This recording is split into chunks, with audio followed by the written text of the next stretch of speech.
तो युद्ध परिश्रान्तं समरे चिन्तया स्थितं रावणं चाक्रतो दृष्ट्वा युद्धाय समुपस्थितं दैवदैश्च समागम्य द्रष्टुमभ्यागतो रणम् उपागम्याब्रवीद् रामम् अगस्त्यो भगवान् ऋषिः राम राम महाबाहो शृणु गुह्यं सनातनं येन सर्वानरीन् वत्स समरे विजयिष्यसि आदित्यहृदयं पुण्यं सर्वशत्रुविनाशनं जयावरं जपे नित्यम् अक्षय्यं परमं शिवम्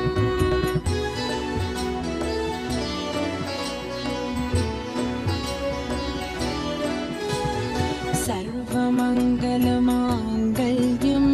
सर्वपापप्रणाशनं चिन्ताशोकप्रशमनम् आयुर्वर्धनम् उत्तमम् रश्मिमन्तं समुद्यन्तं देवासुरनमस्कृतं पूजयस्व विवस्वन्तं भास्करं भुवनेश्वरं सर्वदेवात्मको येष तेजस्वी रश्मिभावनः एव देव असुरगणान् लोकान् पादिगभस्तिभिः येष ब्रह्मा च विष्णुश्च शिवस्कन्दप्रजापतिः महेन्द्रो धनदकालो यमः सोमो ह्यपापतिः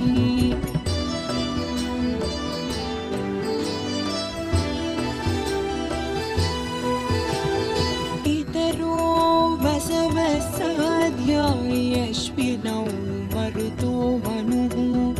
वायुर्वग्निप्रजाप्राण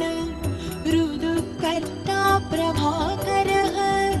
आदित्यः सविता सूर्यः खगः पूषा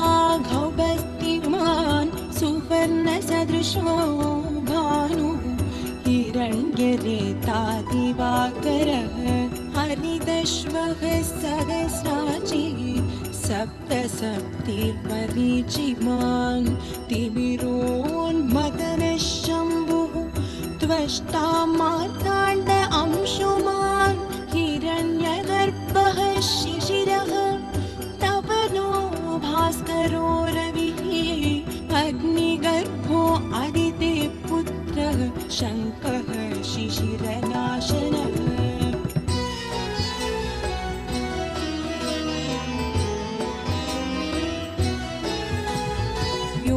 व्योमनादत्तमो वेदी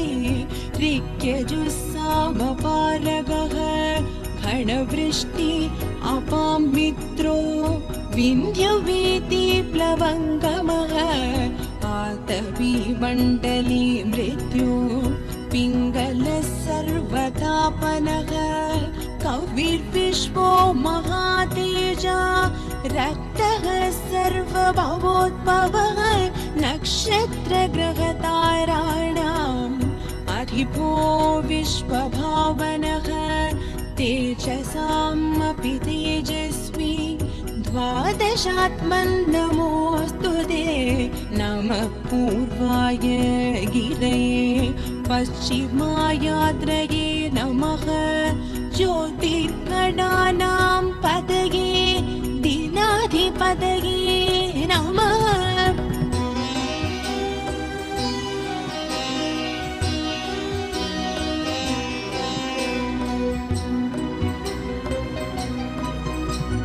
जयाय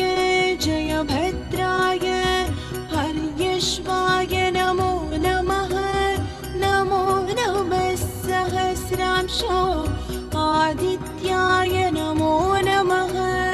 नमः उग्राय वीराय सारंगाय नमो नमः नमः पद्मप्रबोधाय मार्ताण्डाय नमो नमः ब्रह्मेश ईशान अच्युतेशाय सूर्य आदित्य वर्चसे भास्वते सर्वभक्षाय रौद्राय वपुषे नमः तमोघ्नाय हिमग्नाय शत्रुघ्नायामितात्मने कृतघ्नघ्नाय देवाय ज्योतिषां पतये नमः।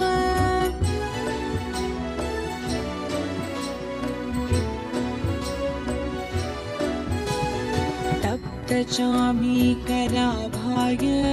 वग्नये विश्वकर्मणे नमस्तमो अभिनीताय रुचये लोकसाक्षिणे नाशयेत् केशवैभूतं तदेव सृजति प्रभुः पायत्येष गवत्येष वर्षत्येष गभस्तिभिः येष सुप्तेषु जागर्ति भूतेषु परिनिष्ठितः येष एवाग्निहोत्रं च फलं चैवाग्निहोत्रिणां वेदाश्च कृतवश्चैव ऋतूनां फलमेव च यानि कृत्यानि लोकेषु सर्वैष रविप्रभुः।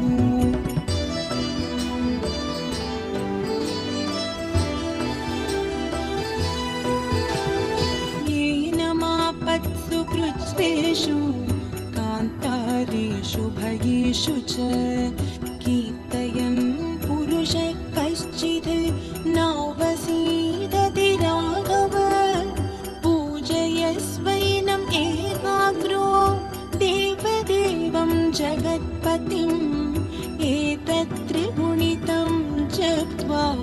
युद्धेषु विजयिष्यसि अस्मिन् क्षणे महाबाहो रावणं त्वं वधिष्यसि। एवमुक्त्वा तदागस्त्यो जगाम च यदागतम् एतच्छ्रुत्वा महातेजा नष्टशोको अभवत् तदा धारयामास सुप्रीतो राघवः प्रयतात्मवान्। आदित्यं प्रेक्ष्य जप्त्वा तु परं हर्षमवाप्तवान् त्रिराजम्य शुचिर्भूत्वा धनुरादाय वीर्यवान् रावणं प्रेक्ष्य हृष्टात्मा युद्धाय समुपागमत् सर्वयत्नेन महता वधं तस्य धृतोऽभवत्। अत रविगत निरीक्ष्य रामं मुदितमनः परमं प्रहृष्यमानः